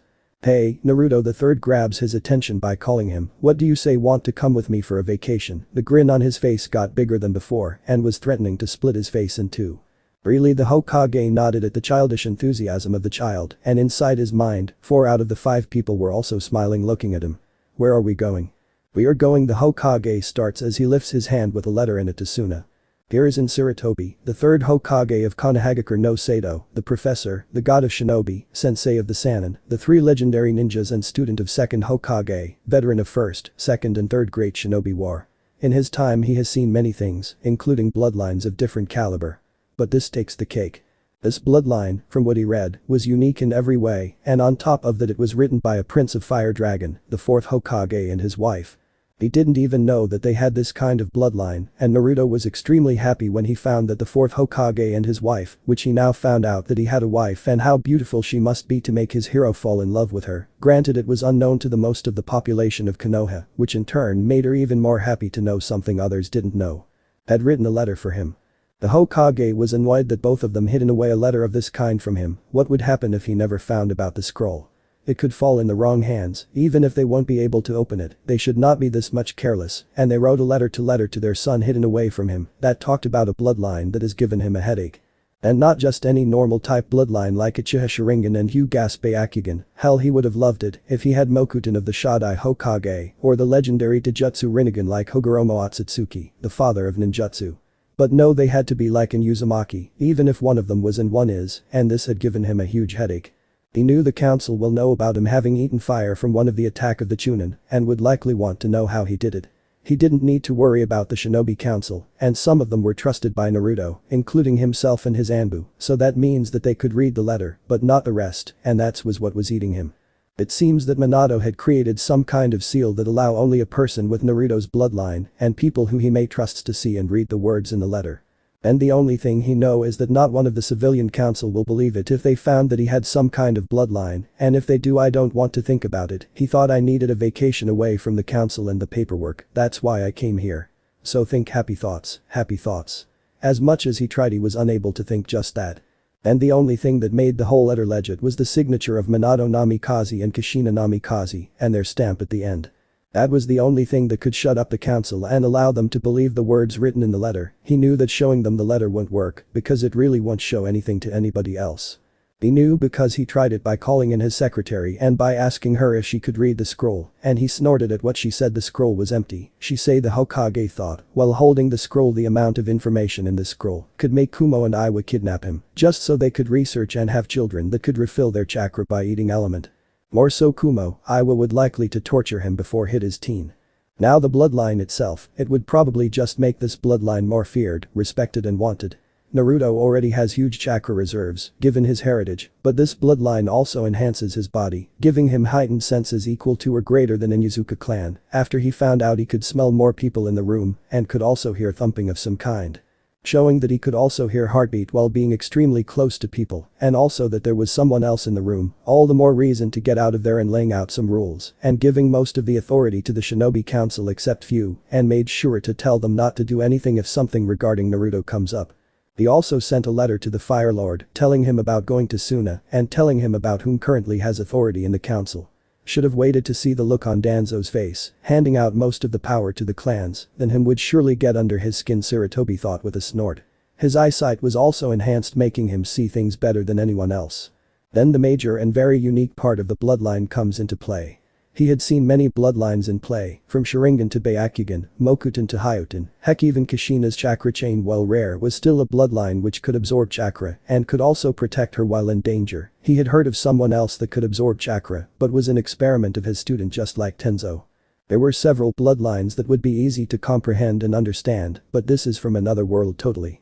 This unique bloodline will allow Naruto to eat the elements and protect him from it. Every single one of the bloodlines costs chakra, every bloodline used uses chakra, but in this you get to replenish the chakra you had wasted by just eating the elements, and you are ready to go at it. He knew that Naruto has fire affinity, and may also have another, he wasn't sure about other affinity that he may have. Not only that, but if he has more than one elements than his bloodline, allow him to combine those two elements to form a third subtype element. If he had and has affinity to either wind, water or earth, then he could use scorch, boil or lava release respectively. And the Dijutsu, Dragon Eye, from what he read the Dijutsu, was somewhat a combination of Sharingan and Byakugan. It didn't have Byakugan 360-degree field vision or ability to copy jutsu of Sharingan, but what was provided was some of the abilities of both the bloodline combined. If this kind of bloodline was known before in Konoha, the clan that had this bloodline would be on same pedestal like Hyuga, Senju or Uchiha, and could be as dangerous as the old Uzumaki clan. The clan, feared and respected more than the Senju or the Uchiha. It took a combined effort of 3 major villages and several smaller villages allied to them to destroy the Uzashigakure, the land of the whirlpool, but even then they weren't able to completely annihilate them. They went back in their village to tell they had defeated the army of Yuzu that consisted mainly of the Uzumaki, but when asked about the village, they weren't able to go forth. Then the battlefield, every house, every home of the Uzashigakure were covered in the seals that made impossible to enter them. He even sent Jiraiya there once, and even he, a seal master, was unable to understand those seal. That's why they sought to attack the home of Uzumaki and destroy them, and went back home with heavy losses and head hung in shame, with the causalities among them extreme. And Uzumaki was a devious being, but combined with seals they were downright terrifying. In battle they could put a Nara to his or her wit's end. Another thing known about them that they are known to be very lively and sometimes quite dense and idiotic and brave and brash, and many other things that includes their flippant attitude. For example, little Naruto, his surrogate grandson, is not only master prankster, but have very short span of attention. He was just not able get attention to things he considered boring, and also giving nickname to people just like Kushina. A fond smile graced his lips as remembered fond memories. They were lively and kind, but in battle they were ruthless and powerful. This bloodline must be kept a secret Hokage's side, and from what I think Danzo may already know bits about this and will surely try to get it. It's a good thing I sent him a letter to discuss things at later date, and if not met the consequences that will follow Hokage, then look down at Naruto. He has decided to teach him how to read and write and basics alphabets. He would be able to read fluently, but his writing will take a long time to be actually readable. It was a 6-day trip to Sunagakure, and he has decided to spend at least 7 days there and then return while discussing about the letter the Kazekage sent. From what he read, the letter was talking about rerouting some of the mission that was sent by the Wind Daimyo to Konoha could be sent back to Sunagakure no Sado. He decided to use that as an excuse for getting out of the paperwork. Truthfully, there might be some form of paperwork, but that would pale in comparison to the paperwork back home. He stills cringe looking at the mountain of paper and curse the Yondaime, even if he respects the guy most, for taking the secret to paperwork with him to the grave. Sunagakure no Sado, the village hidden in the sand, the ninja village of the wind country on the border of the river country, is the ally of Konoha. From what he had heard, the Yondaime Kazekage, Sabuku no Rasa, had used his youngest son and made him the Jinchuriki of the Ichibi. He was desperate to increase his military might and impressing the daimyo. But looking at the letter in his hand, the plan may have backfired. This was putting the Sunagakure Council on the edge, while putting the Kazekage on a tight spot. He is currently traveling to Suna to talk what he could work out with the Kazekage, and he bought the resident troublemaker and the resident prankster of Konoha with him. He let a sigh thinking of trouble that Naruto could create while they are on vacation, as he gladly put it.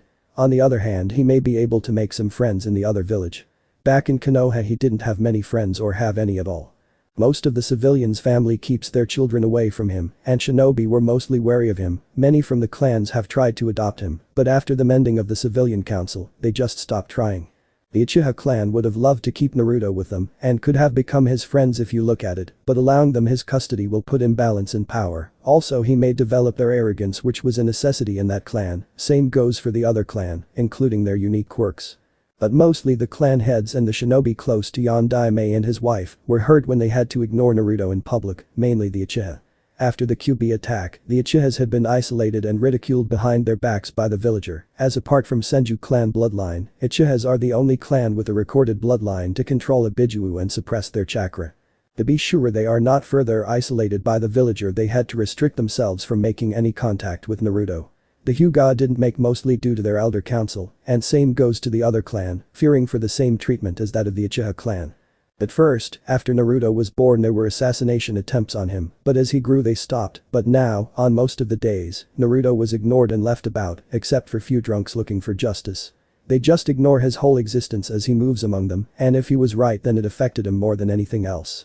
As he didn't have most of the time, he is usually unable to visit Naruto, and except for Tuchi and Ichiraku of the Ichiraku stand, nobody in the whole damn village acknowledges his existence.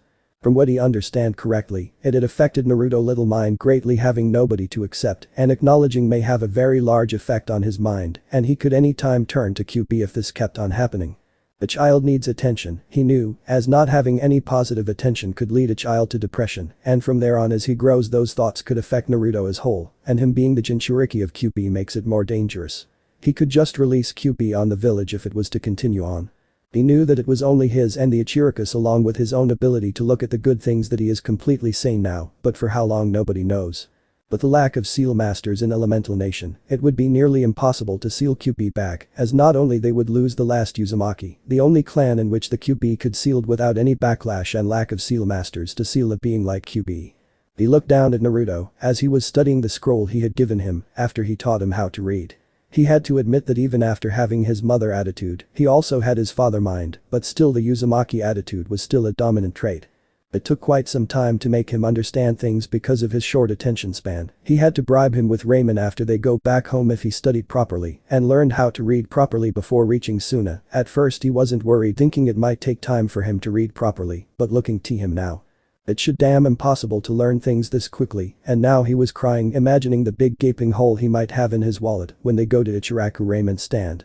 Looking at Naruto, he had to let out a sigh. After he finished the letter, Naruto was ecstatic mostly regarding the moves that were in the scroll, another incentive that he was willing to study so much. He was having his own moves exclusive alone to him. Any 6-year-old kid hoping to be a ninja will be happy to know there are moves only for him and could be used only by him, and for Naruto, it was a dream come true. One of the reasons he was studying so hard. He already had access to chakra, something he learned from him after he was thrown out of the orphanage last year, and now for the whole time they were traveling, there had been two questions coming out of his mouth. When we will reach there, or can I now open that scroll? And truthfully these questions were getting on his nerves, and truthfully, he was losing his patience with Naruto and the amused chuckle of his Anbu, which were hidden, and the two of his escorts, wearing Anbu pants and Jounin vest, one having silver hair and mask over his face, covering up to his nose, reading a orange-colored book.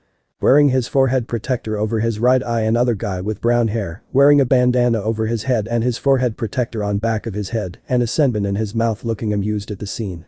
The mask-wearing person is the strongest Jounin of the Konoha, Hot Aki Kakashi, named in the bingo book Copycat Kakashi, an A-rank ninja, who had a repertoire of over 1000 jutsu in his arsenal, and the next person a Takebetsu special Jounin Genma Shiranui, a shinobi fluent in using senbon. Hiji Naruto whines again while using world-famous cute puppy dog eyes at the Hokage. Can I open the scroll with moves please? The Hokage let out a frustrated sigh as he tried to ignore the look Naruto was giving him. Don't look at it, just ignore it, damn it. How long did you think he could handle? Genma asked as he looked at the scene. Don't know. Kakashi looked amused at the scene, but I don't think for long, he pointed out as he looked at the Hokage. Hokage shot both of them a glare at their snickering. Naruto Hokage states, why do you want to learn those techniques this early? Those techniques are for you, so why are you so impatient? He asks as Naruto for a moment dropped his mask of his happiness. He is sometime amazed at Naruto's mask and the amount and sadness behind those eyes. He quickly regained his mask back, putting on his famous grin as he looked towards the Hokage. I want to start my training for being ninja early. Naruto states not only that, but I also wants to be accepted by the people. I figured they would at least be kind to me if they know if I have this bloodline like they do with the weird wide eyes people. And I can make friends if they know of things I could before the Hokage could retort. Also I could also protect myself if and when the masked guys are not around. Hokage looked at Naruto and sighed. Look Naruto, Hokage starts, I know that you want to learn things quickly, but you must learn patience. I will allow you to learn 1 or 2 moves from the scroll, but that's it. Also do not tell anybody that you have this bloodline. At Naruto's confused expression he continued, I don't want any harm befalling you Naruto. If people know that you have this bloodline they would try to kidnap you to get their hands on the bloodline. At this Naruto's confused expression turns pale, but it turns into determination. All the more reason for you to learn things, Naruto.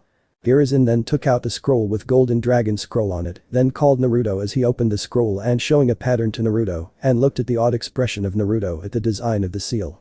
Now Naruto the Hokage starts, this seal is a storage seal. This seal is more complex than the regular storage seal because it is attuned to your chakra, only making it that nobody else from you could open this seal. To activate this seal you need to send your chakra into it, understand? He has nodded seeing that he understood it, he said further, now I want you to send some chakra into it. After moving beside his surrogate grandfather, Naruto sends a bit of his chakra into the seal or tried to because as he didn't had that much control, he sent a burst of chakra into the seal, results, a sudden power burst in the seal, throws the another scroll out of the seal at an alarming speed. As it was kept vertical to the ground the scroll came out towards an unexpected Kakashi and hit him in the balls. Not able to dodge due to the surprise Kakashi lays on the ground holding his groin area with absolute horror as Hiruzen and Genma, along with the Anbu guards, comes to the term what happened in just short amount of time as Naruto was laughing hardly rolling on the floor. Now looking what has happened sent Genma into hysterics fit and Hiruzen looking at the scene amusedly while trying to control himself from laughing and failing miserably. The Anbu guards were downright laughing at Kakashi's misfortune. Serves him right for reading that smut in front of children in the open, muttered an Anbu in cat masks while snickering. Hiruzen looked amused at scene as he gazed at Naruto. This will be an interesting trip the Hokage thought most interesting trip indeed. Wind Nation. Sunagakure no Sado. Tsubuku no Rasa, the 4th Kazekage, also the person to have the Kekkei or bloodline limit, known as the magnet release, making it possible for him to use golden sand. He is a middle-aged person with brown reddish black hair, wearing Kazekage open dress. He let out a sigh thinking about his village and family. His village, the Hidden Sand Village, one of the 5 major village, is having an economic and financial crisis due to the lack of mission in the village. Most missions are sent to the Hidden Leaf Village by the Wind Daimyo, increasing the feeling of resentment in the council towards Konoha. Moreover he has been pushed hard to increase rules and strictness in the academy to improve the quality of ninja made in Suna. This led to drop in the number ninjas they usually made also due to the lack of proper finances that was needed. He sealed a Bijuu into his own son, just so to increase the military might. Now for his family, the Tsubuku family was happy once, 5 years back, he already had 2 children, 1 daughter and 1 son. His wife went into labor and was about to give birth to their 3rd child. But to increase the military strength, he decided to seal Ichibi no Shukaku into his own son. Truthfully my worst decision Kazekage admitted. Something went wrong during the sealing leading to the death of his wife Kurara, after that everything south. He had to keep his daughter and older son away from their younger son who was living with Yashimaru, brother of his wife, due to their own safety. As he was not a seal master, he didn't know what to do, so he decided to kill 2 birds with 1 stone and sent few letters to Konoha regarding the problems of both his family and village, but even from there was no answer, making the feeling of resentment stronger in the council. Even he was starting to lose hope, but sent a last letter to Konoha one last time. He wanted his family to be together, but it was proving more futile as even he was not able to make any contact with any of his children as the load of the work kept on increasing. There were times that some of the ninjas were killed by Gaara's sand as Shukaku decided to protect his host from any harm. One of the reason he decided to keep Temari and Kankuro away from him, he didn't know when Shukaku, not his son mind you, will decide that Gaara's sibling were a threat to him. Also the village was downright terrified of Gaara and there were sometimes attempt on his life made it more difficult for him to be accepted by the village. He only trusted Yashimaru to keep him sane. Also the damned Tanuki didn't allow his son to sleep. These things were making his head sore in pain. As he was thinking, he felt a presence in the room already knowing who was it he spoke in an authoritative voice, what is Baki? In front of him now stood one of his most trusted jounin, he was wearing typical Anbu clothes and a jounin vest. Lord Kazekage Baki starts. We have received a word from Konoha as he said that there was a light of hope in the eyes of Kazekage and nodded for him to continue. The Hokage has left the village and will be arriving in 5 days with his guards that include Jounin Kakashi Hatake and special Jounin Genma Shiranui along with one extra guest. At the extra guest, Kazekage raised an eyebrow. Do you know anything about the extra guest, Baki? Kazekage asks. Yes, Baki starts. Another guest is Naruto Uzumaki. At the name Uzumaki, the Wind Shadow looked surprised. Interesting, Kazekage states. I don't believe that you know about his appearance of this Naruto. At the negative, he received the Kazekage side while looking out of the window. It's alright, you are dismissed, Baki, the Kazekage states as Baki leaves in wind shushin. As he looks out the window, his mind on the last Uzumaki he had known and with whom she was seen. This would be the most interesting meeting, he thought, looking towards the Sabuku estate.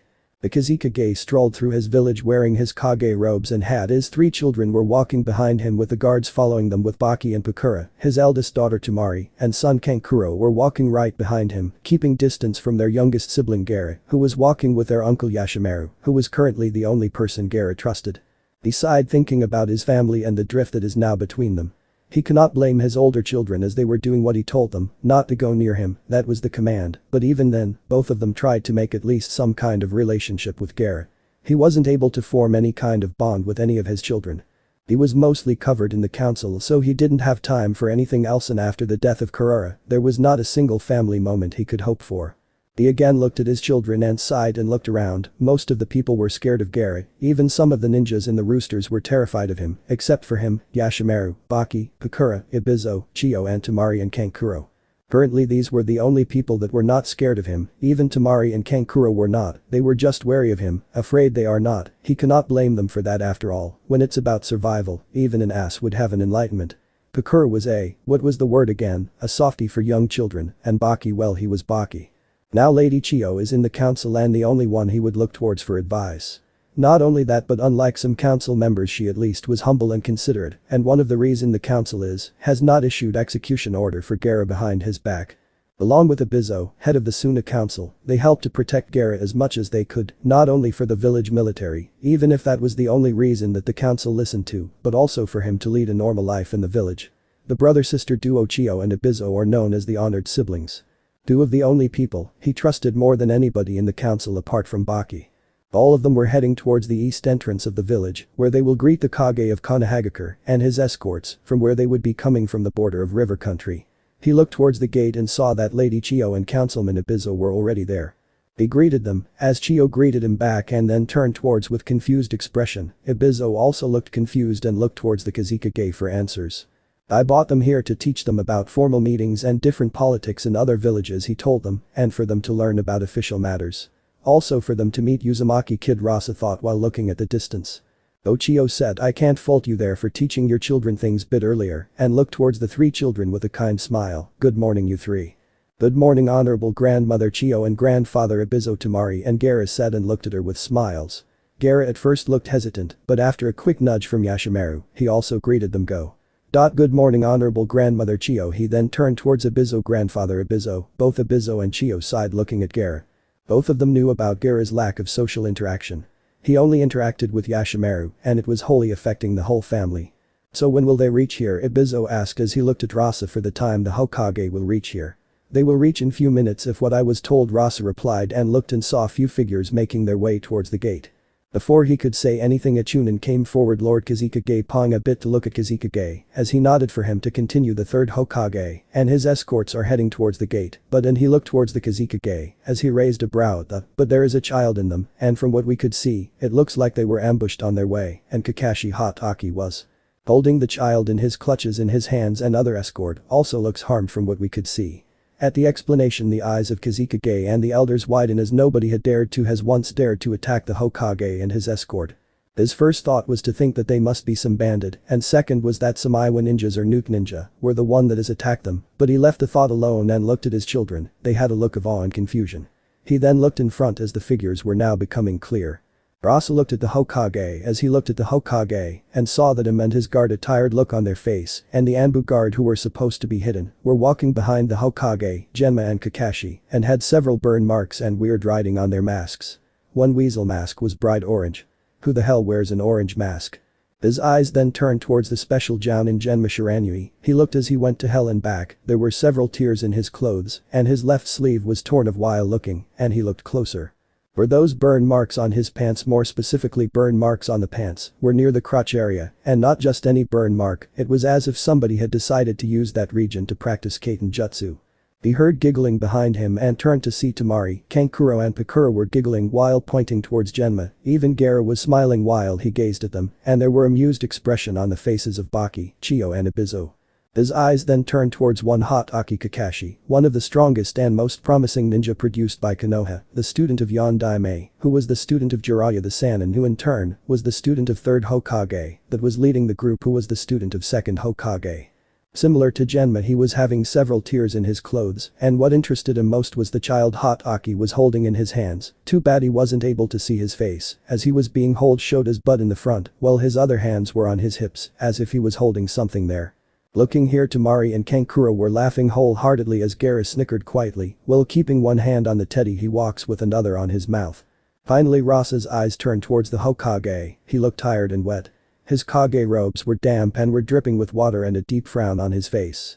From head to toe water was dripping from him. Kazekage's along with people besides him had several thought, but one topped all did, he decided to have a dip in the river with his clothes on. While looking at Hokage, his 3 children were now outright laughing, even some of the genins were trying their hardest to hold their laugh, but were ultimately failing behind him, even Chiyo was giggling, but he can't even let out a snort to show his amusement. Rasa let out a sigh while looking down, sometimes he regret the time when he decided to become the Kazekage. He then lifted his eyes and glared at the assembled people around him, everybody did shut up, but there were still some occasional giggling coming from the shadows, as he let out a frustrated sigh.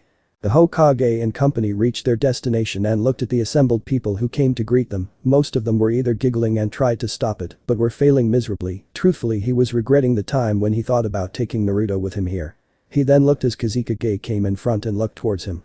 Good afternoon, Lord Hokage, I hope that your journey may have went well. There was a complete silence, as Rasa said that, Hirazen's eye were twitching dangerously, as he said that behind him, he could see that many were trying to hold in their laughter. What he couldn't believe was that Rasa did ask that question. Looking at him, he saw a mortified look on Rasa's face, showing that even he couldn't believe what he said. Chiyo, Baki and Ibizo were giving him a look that said worst joke ever and shook their heads. But before anybody could speak or say, a childish and confident voice spoke up. You bet it is. The Kazekage looked down to see a blonde-haired kid, maybe 6-year-old, with 3 whisker marks on each side of his cheeks. He was wearing black short pants and white t-shirt with orange spiral drawn in the back. He heard someone taking deep breath behind him and turned to see the stupefied looks of Chiyo and Ibizo. He cannot blame them, the eyes and that hair could not be easily forgotten, and even he was surprised, and with that expression, and his suspicion was complete. He knew who he was looking at, and even he was surprised, but it at least solved the mystery of the death of Kyubi. He looked towards Hokage and saw that he was surprised, and his escorts had a look of pure horror on their faces. Kakashi slowly turned towards the hand he was holding Naruto, and his face turned blue as he saw that Naruto was missing from his hands. Temari and Kankuro and Gaara were looking shocked and awed that someone has the guts to show up in front of Kazekage and talk so casually. Most of the assembled people were just downright confused as to who this child was. For Naruto, he just wanted to play, and looking at the children behind the weird guy wearing robes, he was thinking if they would want to play with him, but he needed to give proper greetings to the elder first. The old man had decided to tell him this, so that was what he was doing. Naruto said from his place, my name is Naruto Uzumaki. Who are you, weird guy? And who are? Before he could say anything further, Kakashi decided to close his mouth and pick him up. I'm so sorry Kazekage-sama about Naruto, he is just kid. As he was saying this, his pants that he was wearing slowly fell down, showing his red boxers with duck picture on it. Kakashi felt a gentle breeze on his legs as he took in the expression of the ninjas and family assembled to greet them. He looked down to see that his pants finally fell down because both of his hands were now holding Naruto. His face turned redder than the ripe tomatoes as the whole crowd, including Hokage, Genma and the Anbu guards and the people from Suna, including the Kazekage and council members, burst out laughing at one embarrassed hot Aki Kakashi. I've never been humiliated so much in my short life, he thought while hiding his face, which was already hidden behind a mask. After a while, Hokage rained on his laughter as Kakashi let down Naruto and shot a glare at him as he pulled his pants back at their original position. Meanwhile, Naruto was snickering at the side. Kazekage Dono, thank you for greeting and welcoming us, and soon the Hokage bowed to the Kazekage to show his respect, and in turn the Kazekage also bowed to him. It is our honor of welcoming you here, Hokage Dono. He then motioned towards his children Enchio and Ibizo. "These are my children, Temari, Kankuro and Gara, and you already know about the honored siblings Chio and Ibizo." The Hokage gave a kind smile towards the three and bowed to show his respects towards the brother-sister duo on the behalf of Sunagakure no Sato Council and Sabaku family. "We welcome you to our village Sunagakure no Sato." The village hidden in the winds. Few minutes later. Hotel Desert Oasis. After the greeting, the Hokage asked the Kazekage if he could lead them towards the hotel. To which he agreed and led them to their hotel where they would be staying for the rest of their time. As they were on the way, Naruto made quick friends with the three children. Well, more so with Gara. For some reason Gara's eyes remind him of himself. He and Gara hit it off greatly, even if he didn't talk much. He has been asking old man to let him go and play with the three of them. But he was busy talking with a weird guy with a robe and hat, but with the kanji of wind. He also saw that the people around them were looking at the two with respect. And then they were glaring. At first he thought they were glaring at him, but he noticed that instead of him they were glaring at Gara. He is being treated the same way I've been treated back in Konoha. At that he made sure to made friends with him. Naruto also made friend with Temari and Kankuro.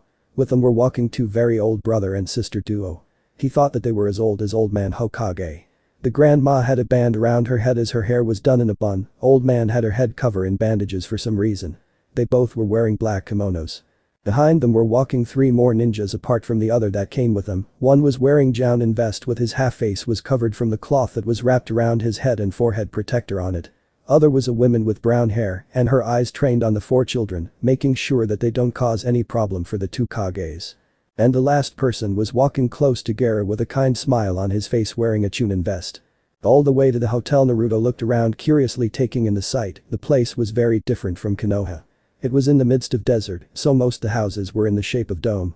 Also he cannot see any greenery in this village, no tree, no grass, no lake, heck he can't even see a flower any here, except on the windows of the houses there he could see. Even then it was rare.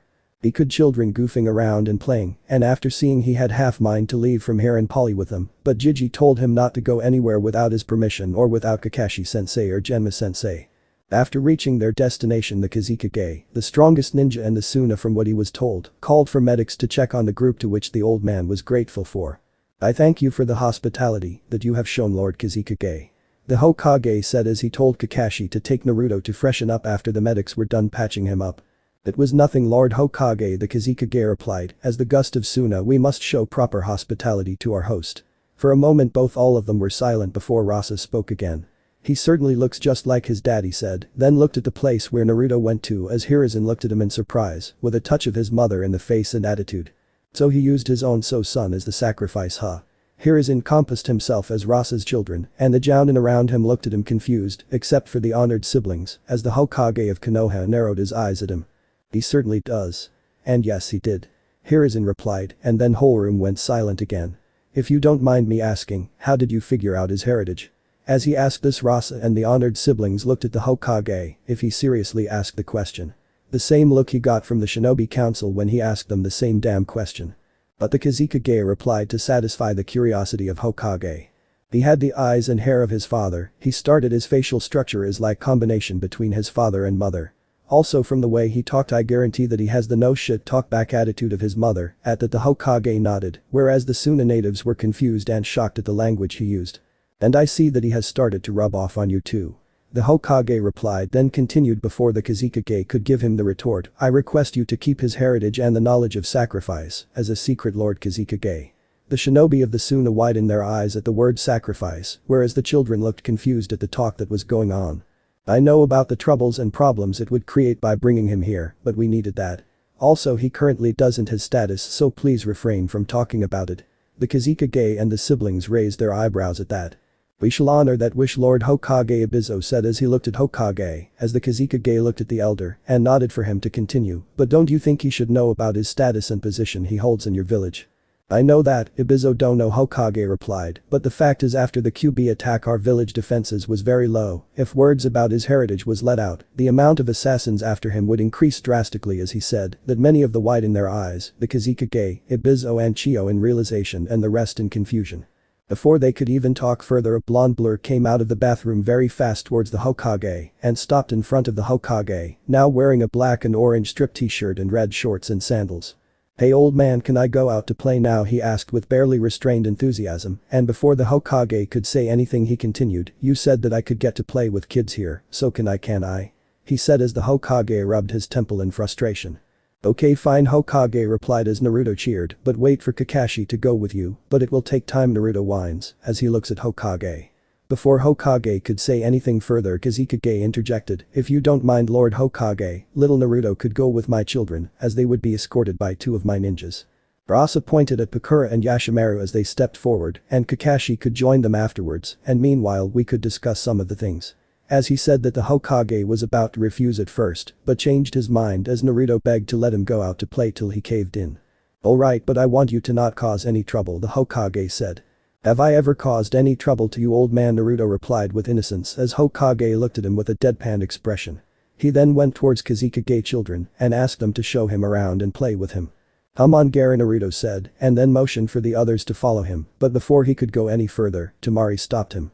"Boy," she started, "do you even know where you are headed to?" Naruto stopped in his track as he looked back at her with a sheepish grin and rubbing the back of his head. "You are an idiot." As she said this, Naruto gained a tick mark on her forehead. "Hey, who are you calling idiot?" "You, who else stupid?" "I am not stupid." "Yes, you are." "No, I'm not." "Yes." "No." "Yes." "No." "No." "Yes." "Ah, you admitted it," Temari said in victory as she pointed at Naruto. And before he could say anything further she continued, "Now follow me, and I will show you around," she said commanded. "Hey Kankuro," yelled from behind, "who made you the leader?" "I am the leader as I am the older one," and before he could retort Garrett interjected, "I thought we were supposed to show him around." Temari and Kankuro looked at their younger brother as he joined the conversation. This is the first time that he had spoken anything to them at his will. They were surprised at first, but chalked it up and nodded their head.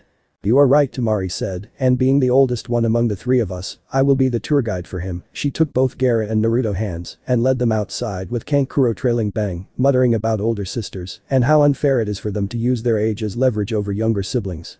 Bakura and Yashimaru followed them, one giggling at the conversation and other smiling at the scene, as this was the first time Garrett has joined a conversation. The Kages and the rest of the elders and shinobi looked at the children and smiled. Kazekage was even more surprised when he saw a smile grace Gaara's face as Temari led them outside. "This is the first time I have seen Gaara smile," Kazekage spoke as looked at his son's back as the Hokage looked at him. "That little guy sure knows how to make someone smile." Hokage nodded at that word as knew that even in the worst time and troubles Naruto and little Konohamaru were the only who were able to make him smile. "Now we should talk about the ambush and attack against you on your way here." At these words Hokage looked confused. "Ambush?" Meanwhile with Naruto and Kazekage children.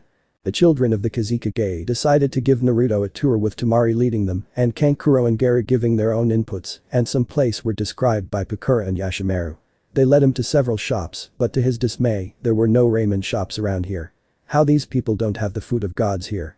While they were moving around, Naruto learned one thing about them: just like him, they didn't have any friends, and many of the children are afraid of them or Gaara. He didn't know, but the adults were glaring at Gaara with the same hatred and hostility as they glared at him. He wanted to ask but refrained from it. They then went to the playground where they played a game of tag, which they learned from Yashimaru. Both of them were now a few moments away from the children as they looked for any sign of threat and then turned their gazes back at the 4 of them.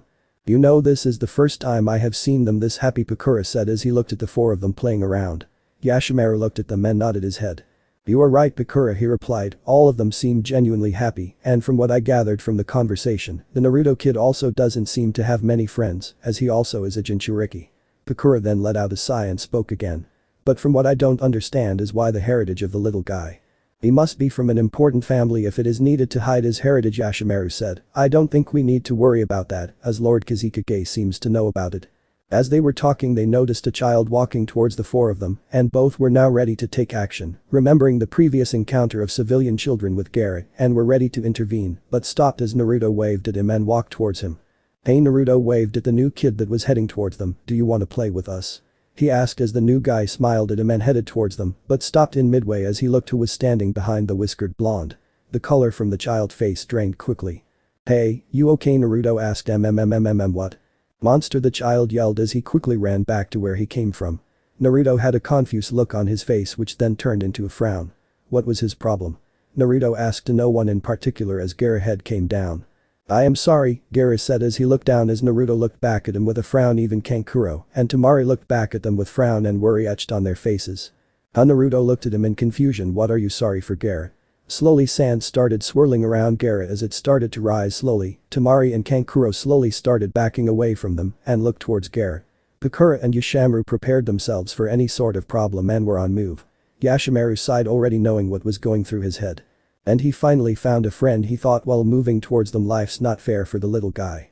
They were now waiting for Naruto's reaction and they were hoping for a good reaction. Awesome. Naruto yelled with stars practically shining in his eyes. Gaara looked up to see that the first friend he made was not running away while screaming his head off. Can you teach me how to do that? Gaara looked confused after hearing that statement. You are not afraid of me, he asked while looking at Naruto. Why would I be? It is a cool technique, can you teach me? Naruto asked again. Gaara shook his head in negative. No, that is something that only I could do. Naruto looked a bit downcasted but quickly reverted back to his normal self. Oh well, I bet I could learn load of my own techniques. He then turned towards Kankuro and Temari. Can you do something like that, he asked them. No, but I am learning to use wind chakra, Temari said. You also have wind chakra, Naruto says while looking at Temari. I have that too. Really, can you use it? Yes, Naruto said with pride while bumping his fist on his chest. Can you do a wind jutsu, she asked again as Naruto nodded. Can you do one now, she asked him with stars in her eyes as Naruto looked a bit weirded out by that. I could, but old man told me not to do it, Naruto said as Kankuro snorted. Yeah, I think you don't even know how to make a hand sign, he said while pointing at Naruto. I could, Naruto said. No, you couldn't, Kankuro shot back. Stop trying to act cool. Yes, I could and I will prove it to you, Naruto said and looked around until his eyes landed on a lone bench standing in the corner of the ground. Looked closely to the bench as all the present turned their attention towards the bench. As they were watching it, as Naruto looked at the bench and took a long breath and puffed his cheek. What is he doing, were the general thoughts of the ninjas and Kazekage children and some of the passerby. Wind dragons roar, Naruto yells as burst of vacuum air came out of his mouth as only splinters of wooden pieces of the bench remains. The blast didn't stop there as it went behind and destroyed a vendor and made some of the civilians fly with the blast. Naruto looked at the destruction he caused and turned back with a sheepish grin and took in the expression of his friends, and totally it didn't disappoint him. Temari and Kankuro had their jaws on the ground, whereas Bakura, Gaara and Yashimaru looked surprised and awed at the destruction and confused at the name. Nice, Bakura said as she took in the destruction caused by Naruto. What was that move called again, she asked. It was a move exclusive to me, Naruto said, getting wide eyes from the jounin, but it was still incomplete, he said while looking a bit sad. Bakura and the rest widened their eyes as they took in the word incomplete. What do you mean incomplete? Temari and Kankuro yelled. What else does it mean, Naruto said. It means that I cannot use it to his full strength, as he said that the wide eyes got more wide and would have fell out of their sockets if it was possible, but alas it's not. Naruto then turned to look at Bakura. What can you do? He asked while looking at her. Can you do a fire jutsu, he asked. Fire jutsu, Bakura said. Kid, I know a lot more than fire jutsu and even have something better than fire jutsu. She then focused chakra as a ball of fire formed on her hand. The ball was bright yellow in color with fire moving around it. Behold, she said, this is my technique. Shakutener, otherwise known as Scorch Release. It is a elemental bloodline limit, which her explanation was stopped as Naruto took in a breath and started inhaling the ball until nothing was left. Thank you for the meal, Naruto said as he let out a burp. The natives of Suna had their jaws on ground, including Gaara, and Bakura looked stupefied at the scene. You ate my scorch ball, Bakura said while pointing at Naruto and looked at Yashimaru. He ate my scorch ball, yeah, I can eat fire. Naruto said. He could have said anything further. His face turned blue and he fell on the ground holding his stomach. Naruto, Gaara and Temari yelled as Naruto's face became pale. What is happening to him? Yashimaru and Bakura went to check on him as his face shows that he was in pain. Yashimaru, take the children back to the hotel, Bakura commanded, picking Naruto up. I will carry Naruto as both of them sushin to the hotel. At the hotel. So the reason the condition you arrived in was due to a training accident that happened while you were trying to teach Naruto some jutsu? Kazekage asked for confirmation as Hokage kept on telling him it was not an ambush, but he was not believing. Nope, it was not possible for a child to use a jutsu that could hand out the damage that they showed. For some reason, it seems unlikely that an accident could land you in water, gives two of your escort so much damage, including destroying the pants of one of your jounin, and resulted in Anbu guard's mask in orange. Oh, that was a prank. A prank. Yes, a prank. From the time the Kazekage asked about the Hokage about the ambush, the Hokage told them about their travels while omitting some of the parts as much as he could so that things would not seem so weird, but even after the explanation, as the whole situation seems very ludicrous. Lord Hokage Kazekage stated, I think there must be something you are omitting, cause if it was an ambush, I will request you to tell us, as it is not only for your security, but also for the fact that happened near our border, so we must know anything suspicious. You are right, Lord Kazekage, I've omitted few things, Hokage starts, as they are not the things that one must speak openly about, and I hope to keep that a secret for now, but I am telling you the truth, we were not ambushed on your way here. Kakashi then took the liberty of entering the room. Kakashi. I was thinking, when will you come, Hokage said while looking at him, now I want you to find Naruto and make sure he doesn't cause any trouble. Don't you think you are thinking too much, Lord Hokage Chiyo said, I mean it just been half an hour, what possibly could he do to cause trouble in such a short amount of time? Truthfully, Lady Chiyo Hiruzen starts, if somebody let him out of sight for more than 5 minutes, then it is sure he is causing trouble, and every time he does that he gives me a new headache. Surely you are exaggerating a bit, Lord Hokage Abizo said, he is just a kid. And kid causes troubles if they don't, what's the childhood is for. You are right, Abizo Dono, Hokage said, but I don't want Suna to become a place of his. Before he could say anything further, the shinobi felt a presence entering the room, as children of Kazekage entered the room with a frantic expression. Even Gaara had a look of concern behind him, Yashimura had a frown on his face. Before he could ask anything, Pakura entered the room cradling Naruto in her arms. As he held his stomach, every member present turned to her in question, but before she could say anything, Hokage questioned her. What happened? Hokage asks her while looking at her with narrowed eyes. They are real playing a should him, Scritchbelly added it. Before she could continue, Hokage raised his hands, take deep breath, and then tell what happened, he commanded as Pakura took a deep breath. He ate my scorch ball, Pakura said as the rest of the Suna natives looked bewildered at her. This is not a time for a joke, Pakura Kazekage said harshly, say truthfully what actually happened. She is telling the truth, Lord Kazekage Yashimaru interjected, he ate her scorch ball. Rasa looked at both of them and rubbed his forehead.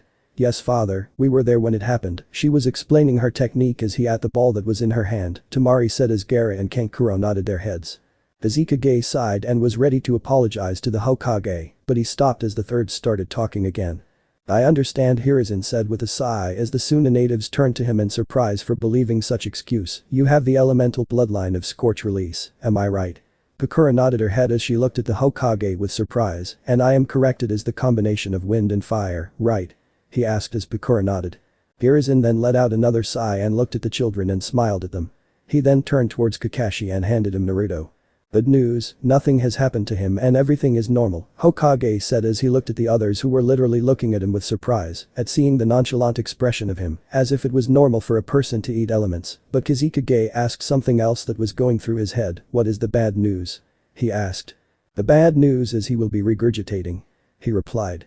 Kakashi, please take him outside at the balcony and do point his head towards the sky. The Suna natives looked confused as he turned towards them. Well, Lord Kazekage, you wanted to know what happened, well now you have the front row tickets. Well, sorry to ask you this, but why would a 6-year child regurgitating be something interesting? Lord Hokage Kazekage asks as his face contorts in disgust. You are saying this now, but you are in for a surprise, Hokage says as suddenly Naruto let out a scream and just few minutes later a huge torrent bright yellow and red flames shoots out of his mouth up in the sky. The Suna natives in the room were surprised, but the below every siblings were scared and frightened. Within few minutes the hotel was surrounded by shinobi and kunoichi. The Anbu quickly surrounded the Kazekage.